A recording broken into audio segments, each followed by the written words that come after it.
Capítulo 12. Final feliz. Naila, suspendida del lazo formado por la enredadera en el árbol de los espíritus del fuego, pensaba que esa noche no acabaría más de pasar. Ya había transcurrido el tiempo de la floración y las luciérnagas, los pequeños espíritus del fuego, ya no venían al árbol con sus antorchas. La creciente producida por las copiosas lluvias habían barrido las riberas del río Tataú. Las aguas habían abierto paso hacia el océano con furia arrolladora. Ahora habían decrecido y corrían mansamente. La noche habría sido agradable y semejante a otra cualquiera, si no fuera sido por dos cosas. Naila se hallaba completamente sola en aquel árbol cercano al lugar maldito. Ya había permanecido durante 10 días en esa zona alejada de todo contacto con seres humanos. Además, en el monte de bambú se desarrollaba una encarnizada lucha. La gran pitón de los pantanos se sacudía, se enroscaba y forcejeaba procurando librarse de los vástagos de bambú que la habían aprisionado mientras dormía. La voz horrible de la serpiente, un silbido agudo y penetrante, y el estallido de las cañas bastaban para pasmar de terror a cualquier ser viviente. Horas antes, cuando Naila había oído el golpeteo de unos remos en la corriente y había gritado, animada por una repentina esperanza, comprendió que sus gritos no solo habían revelado su posición a la serpiente, sino también había asustado y ahuyentado a los ocupantes del bote. ¿Y quién podía culparlos de su huida? Más desanimada que nunca, se aferró a la enredadera que pendía de las ramas del árbol y esperó, temiendo que en cualquier momento la malvada pitón fuera a arrebatarla de su refugio. Pero el tiempo fue transcurriendo sin que se produjera lo que Naila temía. De vez en cuando volvían a oírse los ruidos provenientes del matorral de bambú, producidos por el forcejeo del pesado cuerpo de la serpiente. Sin embargo, procedían siempre del mismo lugar. No se acercaban. Esta circunstancia hizo comprender a Naila que la pitón había quedado aprisionada entre la espesa maraña de bambú. Mientras permanecía amodorrada, dirigiendo a su víctima, habían crecido renuevos que se habían enredado en torno de ella. ¿Podían los vástagos de bambú ser más fuertes que la gran serpiente? Aparentemente lo eran. El corazón agitado de Naila volvió a latir normalmente y su respiración anhelosa se fue calmando. Los recuerdos de su hogar, de su padre, su madre y del pequeño Digli llenaron su mente. Se acordó de Puyi, de su canto y del dios a quien adoraba el maestro. Rememoró el modo extraordinario en que Puyi había llegado a su aldea y auxiliado al jefe Sawa cuando éste se fracturó el antebrazo el día de la fiesta. En aquella ocasión, que a Naila le parecía muy lejana, el misionero dijo que había sido llamado por los tambores de Dios. Animada por este pensamiento, la niña pronunció la segunda oración de su vida.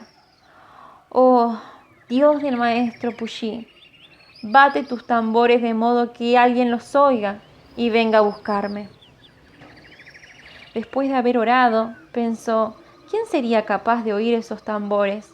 Puesto que, para percibir su mensaje, había que prestar atención con el corazón y con la mente, no con los oídos. ¿Cómo podrían abrirse los oídos del corazón? ¿Quién podría percibir esos mensajes con su mente? Sin duda, Puyi tenía esa capacidad. Él los había oído una vez y podría captarlos nuevamente. Bastaba con que una sola persona los oyera. Esa única persona podría guiar a toda una aldea hasta la curva del arroyo Batú. Naila se consoló con esos pensamientos y quedó dormida. Cuando despertó, el este comenzaba a teñirse con las primeras luces del amanecer. La fresca brisa agitó sus cabellos y acarició su rostro. Naila miró hacia el matorral de bambú, pero no oyó ningún ruido, ninguna voz. Ya no tenía miedo. El dios que podía aprisionar a la gran serpiente con los dedos verdes de bambú podría hacer cualquier cosa. Indudablemente, él le había enviado la balsa con alimentos destinados a los espíritus. Sintiéndose segura, Naila decidió bajar del árbol y regresar a su Lancau. Pero se detuvo y prestó atención. Un sonido familiar llegó hasta sus oídos.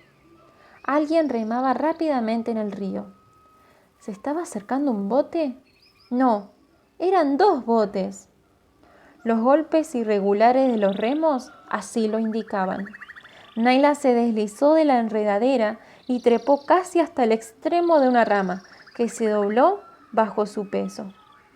Entonces pudo ver el primer bote cuando emergió de las sombras y dobló la curva del arroyo Batú.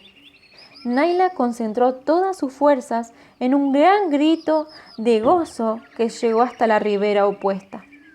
Todos los hombres que iban en el bote levantaron sus cabezas y la niña pudo reconocer a su padre, al maestro Puyi y al joven jefe Sawa, que iba sentado en medio, con su brazo vendado cruzado sobre el pecho y con una expresión de paz en su rostro. Pero en ese momento su atención se centró en su padre. Cuando la Daj levantó la cabeza al oír el grito de su hija, pareció que toda la luz de la naciente mañana se había concentrado y estallado luminosa en su agradable rostro. Naila apenas se fijó cuando Malik enfiló con gran velocidad su botecito sobre el banco de arena. El bote de Sawa se precipitó bajo el árbol y un instante más tarde Naila se hallaba entre los brazos de su padre. Ninguno de los dos pronunció una sola palabra, pero la respiración agitada de ambos era clara evidencia de la alegría que los embargaba. A Naila le parecía que toda la selva, el río y el cielo se agitaban en una oleada de alivio y de placer. En ese momento volvieron a producirse los sonidos aterradores que habían mantenido tan afligida a Naila la noche pasada. «Es la gran serpiente», informó. «Ha estado durmiendo en medio del bambú y ahora las cañas la han aprisionado». Los remeros amarraron prestamente su canoa. Malik fue el primero en pisar el banco de arena. Inmediatamente quitó las señales del tabú que había dejado allí hacía meses. Luego todos los hombres descendieron del bote y fueron a ver a la pitón. Naila lo siguió. Al ver que el reptil no se podía mover, pues la sujetaban firmemente los vástagos de bambú, Malik se llenó de repentino valor y dirigió el ataque. Todos cayeron sobre la serpiente y con sus lanzas pusieron abrupto fin a sus dificultades. Luego comenzaron a cortarla en trozos.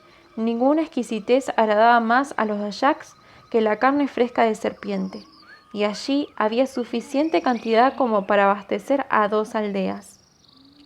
A pesar de haber sido ahuyentado de ese lugar por aves de mal agüero, en el arrozal, el hechicero fue a visitar a su vieja choza, la misma que Naila había reparado. Inspeccionó el nuevo techo. Observó los restos de la palma de la cual la niña había extraído orugas para alimentarse. Encontró su cuchillo, ahora afilado y brillante, y lo examinó. Al final, descubrió la balsa de bambú que había transportado alimentos para los espíritus. No la tocó. Se acuclilló en el suelo a su lado y la estudió como si quisiera adivinar lo que había sucedido en ella. Luego regresó al banco de arena donde los hombres estaban cortando el cuerpo de la serpiente y los ayudó a cargar los trozos de carne en los botes. Los distribuyeron equitativamente entre ambos, pues la pitón era grande y muy pesada. Mientras todos se hallaban trabajando, les llamó la atención un murmullo que partía de las bocas del Batú. El cocodrilo blanco nadaba por el arroyo. Cuando llegó a las raíces del árbol tan conocido por Naila, se metió entre ellas y desapareció. «Esto lo explica todo», exclamó Malik con un suspiro de alivio. «¿Explica qué cosa?», preguntó el jefe Sawa. que el cocodrilo blanco tiene su guarida aquí, en las bocas del arroyo Batú, y por esa razón empujó la balsa de los espíritus hasta aquí. Eso determinó que Naila pudiera encontrarla tan fácilmente, respondió el hechicero.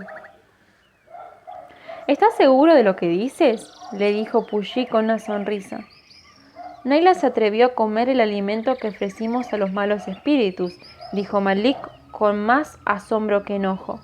¿Cómo pudo haberlo hecho? Tenía tanta hambre, respondió la niña, y recordé cómo Puyi nos había hablado de su Dios y nos había dicho que Dios es más poderoso que todos los cocodrilos y todas las maldiciones del mundo. Por eso me atreví a comer. En ese momento, Naila recordó la oración que había pronunciado en el árbol de los espíritus del fuego. Se volvió a los demás y preguntó: «Ustedes oyeron los tambores, ¿verdad?». «Los oímos», le dijo Sawa. La respuesta del joven jefe dejó maravillada a la niña. ¿Sawa también había llegado a creer en Dios? «Puyi y yo hemos oído los tambores», prosiguió Sawa, mientras sonreía al notar su turbación. Malik miró a todos extrañado. ¿Cuándo dejarían de decir insensateces? Naila no tenía ningún tambor aquí, dijo. ¿Cómo pudo cualquiera de ustedes oír sus mensajes? Ladaj y Naila decidieron regresar a la aldea con Malik. Puyi, en tanto, lo hizo con Sawa y sus hombres. Cuando los dos botes rodearon la curva más inmediata de la aldea de Ladaj, Naila vio que el embarcadero de troncos estaba lleno de gente. Allí debía de hallarse cada uno de los habitantes de la casa grande, pero sus ojos buscaban únicamente a quienes más deseaba ver, a su madre y a Disli, su hermanito. Mientras los botes se iban acercando, Naila se puso de pie en el que viajaba. Un clamor de asombro partió del grupo reunido en el embarcadero. Nadie podía creer que Naila regresara sana y salva. Pocos instantes más tarde, la jovencita se había unido a su madre en un estrecho abrazo. Todos subieron hasta la casa y Naila oyó que Puyi y Sawa conversaban.